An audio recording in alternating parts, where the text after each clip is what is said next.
இயேசு கிறிஸ்துவின் இனிய நாமத்தில் வாழ்த்துக்கள். இந்த நாளிலும் எரேமியா தீர்க்கதரிசியின் புஸ்தகம் 8வது அதிகாரத்தை நாம் பார்க்க போகிறோம்.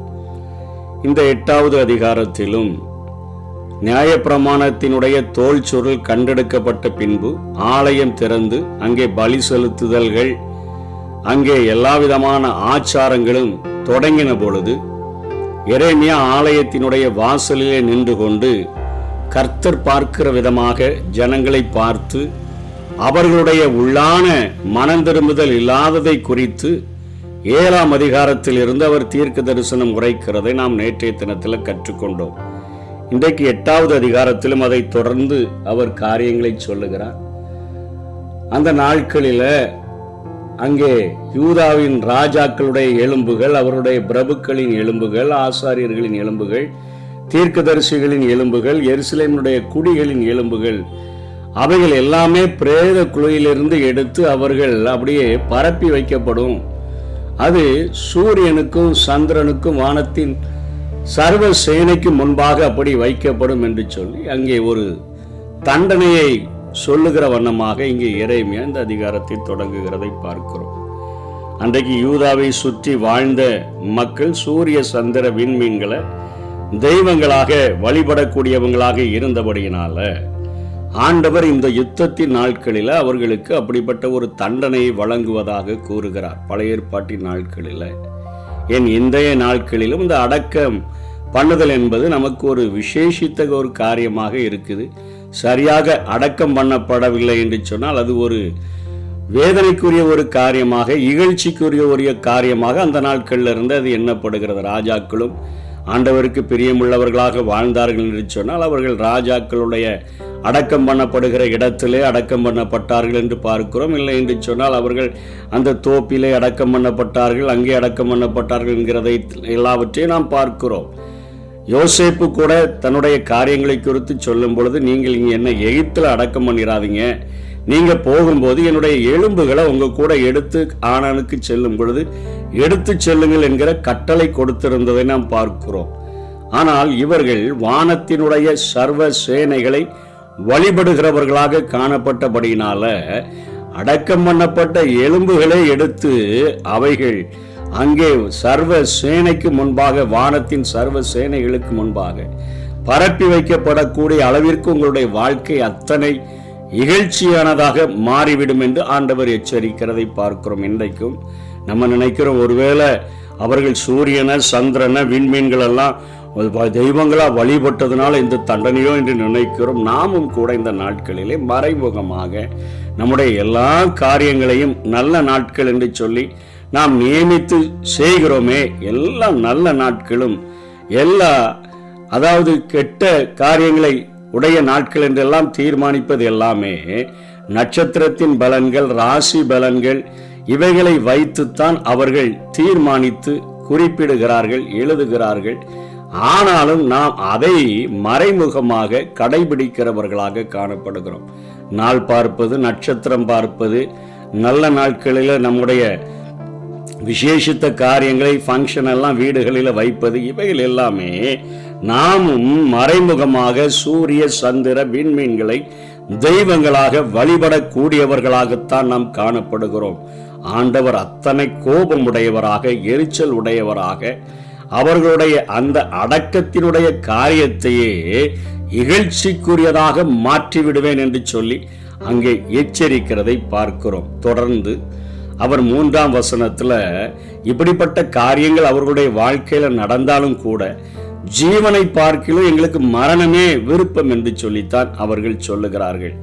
4ஆம் வசனத்துல விழுந்தவன் எழுந்திருக்கவில்லையோ, வழி தப்பினவன் திரும்புகிறதில்லையோ. நம்ம வழி தப்பி போயிட்டோன்னு சொன்னா திரும்ப சரியான பாதையை கேட்டு நாம் வரதான் செய்வோம்.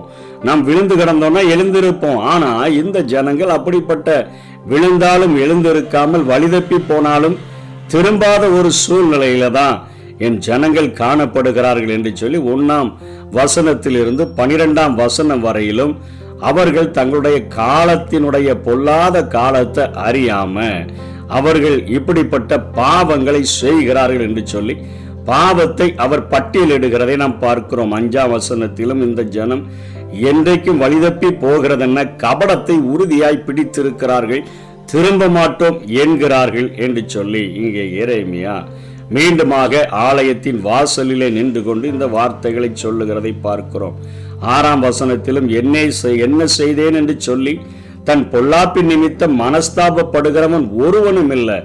ஆனா அவங்க என்ன செய்யறாங்கன்னா, யுத்தத்துக்கு பாய்கிற குதிரையை போல அவரவர் வேகமாய் ஓடி போகிறார்கள். தங்களுடைய வழிகளை, தங்களுடைய காலங்களை, தங்களுடைய காரியங்களை, தங்களுடைய செயல்களை, தங்களுடைய காரியம் ஒன்றையுமே அவங்க நோக்கி பார்க்காம யுத்தத்துக்கு பாய்கிற குதிரையை போல ரொம்ப பிஸியா தான் இருக்கிறாங்களே ஒழிய ஆண்டவருக்கும் அவர்களுக்கும் உள்ளத்தின் அளவில் எந்த அளவுக்கு ஒரு நெருக்கம் ஏற்பட்டு இருக்கிறது என்பதை பார்க்காத ஒரு வாழ்க்கைத்தான் வாழ்கிறார்கள் என்று இங்கே எரேமியா சொல்லுகிறான். உதடுகளினால கனம் பண்ணுகிற காரியங்கள் உள்ளத்தினால தூய்மை இல்லாத ஒரு காரியம். உள்ளத்துல ஆண்டவரோடு கூட ஒரு நெருக்கங்கள் இல்லை.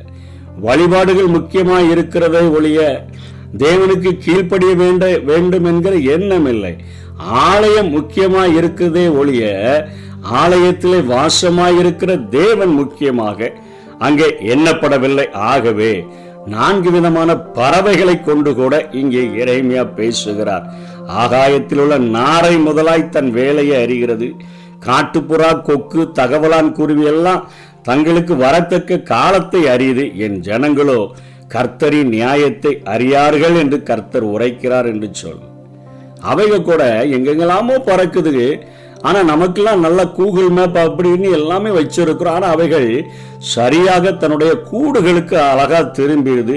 அதனுடைய வேலைகள் காலை எழுந்த உடனே அருமையா அது இறை தேடுகிறதற்கெல்லாம் செல்லுது. அது அப்படியே சூரியன் அஸ்தமிப்பதற்கு முன்பாக தன்னுடைய கூடுகளை நோக்கி, அவைகள் அடைகிற இடங்களை நோக்கி, தன்னுடைய அடைக்கலங்களை நோக்கி சரியாக அவைகள் வந்து சேருகின்றன. அது நாரையாகட்டும், காட்டுப்புறாவாகட்டும், கொக்கா இருக்கட்டும், தகவலான் குருவியாக இருக்கட்டும், அவைகள் தங்களுக்கு வரத்தக்க எல்லா வேலைகளையும் அவைகள் சரியாக அறிந்து கொள்ளுகிறார்கள். ஆனால் என் ஜனங்களுக்கு மிகப்பெரிய ஒரு அழிவு வரப்போகுது, அவர்கள் அதை அறியாமல் வாழ்கிறார்களே என்று சொல்லி ஆண்டவர் இங்கே வேதனைப்படுகிறதை பார்க்கிறோம். மனிதன் என்கிற ஒரு சிருஷ்டி மாத்திரம் எப்பொழுதுமே விசித்திரமா இருக்குத.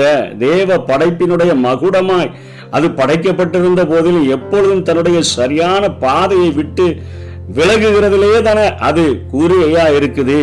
குதிரையை போல அது வேகமா பாய்ச்சலாம் ஓடுகிறதுல தானே அது ரெடியா இருக்குது என்று சொல்லி இங்கே ஆண்டவர் வேதனைப்படுகிறதை பார்க்கிறோம். மனிதனோ கர்த்தருடைய சித்தத்தை, கர்த்தருடைய நியாயத்தை அறிய மனம் வைக்காம வாழ்கிறானே என்று சொல்லி இங்கே ஐங்கலாய்க்கிறதை பார்க்கிறோம். 8ஆம் வசனத்துல கூட அவர்கள் சொல்றாங்க, ஏன்னா கைகள்ல தோல் சுருள் நியாயப்பிரமாணம் கிடைச்சிருச்சு, அவைகளை புரிந்து கொள்ளக்கூடிய தன்மையில தங்களுடைய விருப்பங்களுக்கு ஏற்ப வசனத்தை வளைத்து கொள்ளுகிறார்கள். இன்றைக்குமே நம்ம கொடுக்கப்பட்ட கட்டளையை கீழ்ப்படிந்தா இந்த ஆசீர்வாதம் என்றுதான் வேதத்தில் எழுதப்பட்டிருக்குது. நம்ம கட்டளையை எடுத்துட்டு வெறும் ஆசீர்வாதங்களை தான் வீட்டில எல்லாம் நம்ம தொங்க விட்டுருக்கிறோம் வாக்கு தத்தங்களாக. ஆனா நம்ம சொல்லுவோம் நாங்க தான் பெரிய ஞானி என்று. அதே போலதான் இவங்க சொல்றாங்க, நாங்கள் ஞானிகள் என்றும் கர்த்தருடைய வேதம் எங்களிடத்தில் இருக்கிறது என்றும் நீங்கள் சொல்லுகிறது எப்படி என்று சொல்லி இங்கே எரேமியா பேசுகிறார். ஞானிகள் வெட்கப்பட்டுருவாங்க, கலங்கி பிடிபடுவாங்க, இதோ கர்த்தருடைய சொல்லை வெறுத்து போட்டுட்டாங்க என்று சொல்லி அவர் அங்கே தொடர்ந்து பேசுகிறதை பார்க்கிறோம். இப்படியாக பாவம் செய்தவர்கள் அங்கே தொடர்ந்து 6ஆம் அதிகாரத்தில் சொல்லப்பட்ட காரியங்களே சொல்லுகிறார். சிறியவர்கள் முதல் பெரியவர்கள் வரையிலும் அவர்களுக்குள்ள ஒரு பொருளாசை இருக்குது. தீர்க்கதரிசிகள் தொடங்கி ஆசாரியர்கள் மட்டும் ஒவ்வொருவரும் பொய்யராக இருக்கிறாங்க. அவங்க சமாதானம் இல்லாம இருந்தும் சமாதானம் என்று சொல்லி என் ஜனத்தின் குமாரத்தினுடைய அந்த காயங்களை மேற்பூச்சாக அவர்கள் பூசுகிறவர்களாக இருக்கிறார்கள். அருவருப்பான பாவத்தை செஞ்சிட்டு அதுக்காக வெட்கப்படுறதில்ல. பரிசேதம் நிச்சயமா அவங்க வெட்கப்பட மாட்டாங்க, நாணவும் மாட்டார்கள். தாங்க செய்கிற எல்லா பாவத்தின் நிமித்தம் அவங்களுக்குள்ள ஒரு வெட்கமோ ஒரு நாணமோ உருவாகாத அளவுக்கு ஒரு பன்றி எப்படி சாக்கடையில உருண்டு கொண்டு வருமோ அதே போலதான் அவர்கள் இப்படிப்பட்ட வாழ்க்கை வாழ்ந்து கொண்டு இருக்கிறார்கள் என்று சொல்லி பாவங்களை குறித்து ஆண்டவர் எச்சரிக்கிறதை பார்க்கிறோம். அது நிமித்தமாக வரக்கூடிய தண்டனை நாம் முதல் வசனத்துல பார்த்தோம். எலும்புகள் எல்லாம் வானத்தின் சர்வ சேனைகளுக்கு முன்பாக பரப்பி வைக்கப்படும் என்று சொல்லி பார்த்தோம். 13ஆம் வசனத்துல அவர்களை முற்றிலும் அழித்து போடுவேன் என்று கர்த்தர் சொல்லுகிறார். திராட்சை செடியில குலைகள் இராது, அத்தி மரத்துல பழங்கள் இராது, இலையும் உதிரும் நான் அவர்களுக்கு கொடுத்தது அவர்களை விட்டு தாண்டி போகும் என்று சொல்றார். அவங்களுக்கு நீ நான் வச்ச ஆசீர்வாதத்தை வேறொருவன் வைத்து அனுபவிப்பான் என்கிற ஒரு காரியத்தை ஆண்டவர் அங்கே சொல்லுகிறதை பார்க்கிறோம். அவர்களே சொல்றாங்க, அரணான பட்டணங்களுக்குள்ள பிரவேசித்து அங்கே சங்காரமாகவும் அமைதியாகவும் நாம் கர்த்தருக்கு விரோதமாய் பாவம் செய்தபடினால நம்முடைய தேவனாகிய கர்த்தர் நம்மை சங்காரம் பண்ணி நமக்கு பிச்சு கலந்த தண்ணீரை குடிக்க கொடுத்தார். நஞ்சு கலந்த தண்ணீர் நியாய தீர்ப்பானது வேதத்தில் எரேமியா 51ஆம் அதிகாரம் 17ஆம் வசனத்துல கூட நம்ம பார்க்கிறோம். ஆண்டவருடைய நியாய தீர்ப்பானது ஒரு நஞ்சு கலந்த ஒரு பானத்துக்கு அடையாளமாக கொடுக்கப்படுகிறது. அதை அவர் நமக்கு கொடுத்து விட்டார் என்று சொல்லுகிறதை பார்க்கிறோம். சமாதானத்துக்கு காத்திருந்தோம், பிரயோஜனம் இல்லை. ஆரோக்கியத்திற்கு காத்திருந்தோம், இதோ ஆபத்து என்று சொல்லுகிறார்களே. இன்னைக்கு உலகத்துல உண்மையான சமாதானமும் பாதுகாப்பும் எங்கிருந்து வரணும்னு சொன்னா, சமாதானத்தை கொடுக்கக்கூடியவர் தேவன் ஒருவர் மாத்திரமே, பாதுகாப்பை கொடுக்கக்கூடியவர் அவர் மாத்திரமே. அந்த சமாதானத்தையும் அந்த பாதுகாப்பையும் அளிக்கிற பொருளானது பாவமாக கருதப்படுகிறது. பாவத்தினுடைய குழியில இருந்து கொண்டு சமாதானத்தை அடைய நினைப்பது கற்பாறையில தண்ணீரை தெளிச்சு உழுது பயிரிட நினைப்பதற்கு சமமாக இருக்குது. தேவ சமாதானமோ ஆசீர்வாதமான காரியமோ பாவம் நிறைந்த வாழ்க்கைகள் அது இறங்கி வரவே முடியாது. தண்ணீரை விரட்டுகிற தாமரையை போலதான் பாவம் நம்முடைய வாழ்க்கையிலிருந்து சமாதானத்தையும் பாதுகாப்பையும் தடுத்து நிறுத்தக்கூடியதாக இருக்குது. ஆனா இன்னைக்கும் கள்ள தீர்க்கதரிசிகள் சமாதானம்னு சொல்லி வெறும் வெற்று காற்றுகளை தான் நமக்கு ஊதிட்டு பாவ காயங்களை ஆற்ற நினைக்கிறாங்க. அவர்கள் வெற்று காற்றை ஊதிட்டு நம்ம கொடுக்கிற காணிக்கைகளினால வயிற்றை நிரப்பி கொண்டு அவர்கள் ஏப்பம் விட்டு சென்று விடுகிறார்கள். பாவ காயமோ உள்ளே இருந்து அது அழுகி உயிரை குடிக்கக்கூடிய ஒரு காரியமாக, கொடிய ஒரு வியாதியாக அது மாற்றப்படுகிறது என்பதை இன்றைக்கு ஜனங்கள் உணராம இருக்கிறார்கள். இஸ்ரவேல் மக்களும் வீணாய் மடிய இந்த கள்ள தீர்க்கதரிசிகள் தான் முக்கியமான காரணமா இருந்தாங்க. அதே போல அவர்களும் ஜனங்களும் தங்கள் மன விருப்பத்திற்கு ஏற்ற தீர்க்கதரிசிகளை தான் அவங்க தேடுகிறவர்களா இருந்தபடியினால இந்த ஓநாய் கூட்டங்கள் பக்தி வேஷம் போட்டுக்கிட்டு அவங்கள அழிக்கக்கூடியதா இருந்தது. எனவே 2 பேருமே செய்த பாவங்களின் நிமித்தமாக அவர்கள் அழிவை தேடிக்கொண்டார்கள் என்று பார்க்கிறோம். விழுகிறவர்களுக்குள்ளே விழுகிறார்கள், நான் விசாரிக்கும் காலத்தில் இடருண்டு போவார்கள் என்று சொல்லி இங்கே ஆண்டவர் அவர்களிடத்துல இருக்க கொடுத்த ஆசீர்வாதங்களை மற்றவர்கள் அனுபவிக்கிறவர்களாக மாறிவிடுவார்கள் என்று சொல்லி, தானில் இருந்ததுதான் அப்படின்னு சொல்லி பார்த்தா அவர்களுடைய குதிரைகளின் மூச்செறிதல் கேட்கப்படுகிறதுனா தானின் வழியாக ஒரு பலத்த யுத்தமானது அங்கே கடந்து வருகிறதாக நாம் பார்க்கிறோம். அங்கே கடந்து வருகிறது. அவர்களுடைய பலத்த அஸ்வங்கள் என்பது குதிரையை குறிக்கிறது. கணைக்கிற சத்தத்தினால தேசம்லாம் அதிருது. அவங்க வந்து எப்படி இருக்கிறாங்கன்னா, ஒரு ராஜா நேபுகாத் நேச்சார், பாபிலோனியுடைய ராஜா, ஒரு தடை கட்டப்படாத ஒரு சர்ப்பத்தை போல அவன் வந்து, கட்டுவிரியனை போல வந்து அவன் உங்களை கடிப்பான், உங்களை அழிச்சிருவான் அப்படின்னு சொல்லி இங்கே ஆண்டவர் ஜனங்களுக்கு வரக்கூடிய தண்டனைகளையும் அதனுடைய கொடுமைகளையும் அவர் சொல்லுகிறதை பார்க்கிறோம். எப்படி என்னாகமும் 21ஆம் அதிகாரத்துல ஜனங்கள் கோபம் ஊட்டின பொழுது அங்கே வலு சர்ப்பம் அவர்களை கடித்ததுனால அவர்கள் அந்த வாதையினால் இறந்தார்கள்.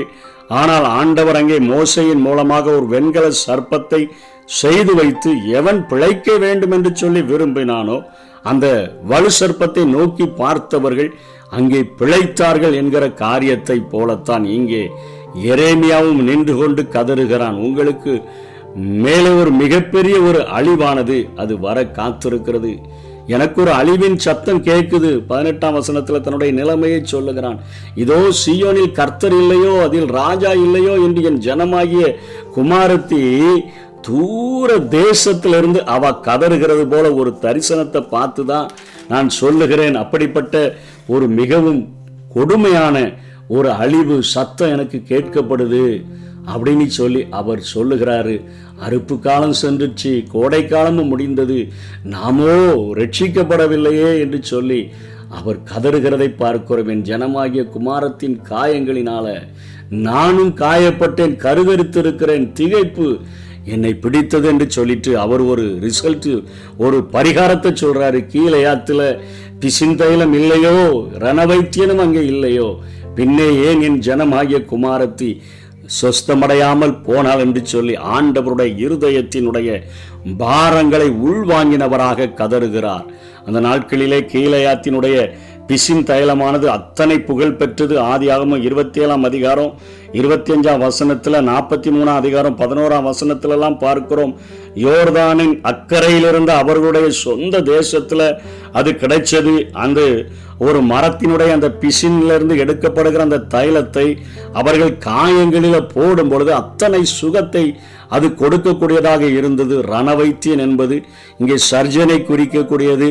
அதாவது தேவையற்ற காரியங்களை நம்முடைய வாழ்க்கையில் இருந்துச்சுன்னு சொன்னால் அதை வெட்டி எடுத்துட்டோன்னு சொன்னால் நல்ல சுகங்கள் உண்டாகும். பாவத்தினுடைய புற்று நோயில் காணப்படுகிற ஜனங்களுக்கு இன்றைக்கு ஆண்டவராகிய இயேசு ஒருவர் மாத்திரமே அறுவை சிகிச்சை செய்யக்கூடியவராக இருக்கிறார். குமாரன் விடுதலையாக்கினால் மெய்யாகவே விடுதலை ஆவீர்கள். அவருடைய இரத்தத்தினால நம்முடைய பாவங்கள், நம்முடைய சாபங்கள், நம்முடைய ரோகங்கள், நம்முடைய தரித்திரங்கள், நம்முடைய கூக்குரல்கள் இவைகள் எல்லாவற்றையும் மாற்றுகிற ஒரு வல்லமை இருக்கிறது. அன்றைக்கு என்னாகமம் 21 எப்படி உயர்த்தப்பட்ட வெண்கல சர்ப்பத்தை யார் யார் நோக்கி பார்க்க விருப்பமுடையவர்களாக இருந்தார்களோ அவர்கள் அந்த பாம்பின் விஷத்திலிருந்து, கடியிலிருந்து அவர்கள் தப்பினது போல இன்றைக்கும் கல்வாரி சிலுவையில நமக்காக உயர்த்தப்பட்ட அந்த இயேசு கிறிஸ்துவை நம்ம யார் யார் பார்க்க விருப்பமாய் இருக்கிறோமோ அவர்கள் நோக்கி பார்த்தோன்னு சொன்னா நிச்சயமாக நாம் பிழைப்போம். கோடை காலம் முடிந்து விட்டது, அறுப்பு காலம் சென்றதுன்னு சொன்னா, அதாவது கிருபையின் காலத்தினுடைய விளிம்புல வந்து நிற்கிறோம். கடைசி மணி வேளையில, கடைசி மணி துளிகள்ல வந்து நிற்கிற நம்ம பாவத்தினுடைய அந்த விஷத்தன்மையில மாட்டிக்கொண்டு நாம் அழிந்து போகாதபடி தடை கட்டப்படாத அந்த சர்ப்பங்கள் என்று பார்க்கிறோமே, கட்டு விரியன்கள் என்று பார்க்கிறோமே, அது கடிச்சிச்சுன்னா பாவத்தின் சம்பளம் நமக்கு மரணம். ஆகவே அதிலிருந்து விடுதலை தருகிறதற்காக நம்ம ஆண்டவராகிய இயேசு கிறிஸ்துவை நோக்கி பார்த்தோம் என்று சொன்னால், குமாரன் விடுதலை ஆக்கினால் மெய்யாகவே விடுதலையாகவும் ஆண்டவரை நோக்கி பார்ப்போம், ரட்சிப்பை பெற்றுக் கொள்ளுவோம். கர்த்தர் தாமே நம்மை ஆசீர்வதிப்பாராக. ஆமேன்.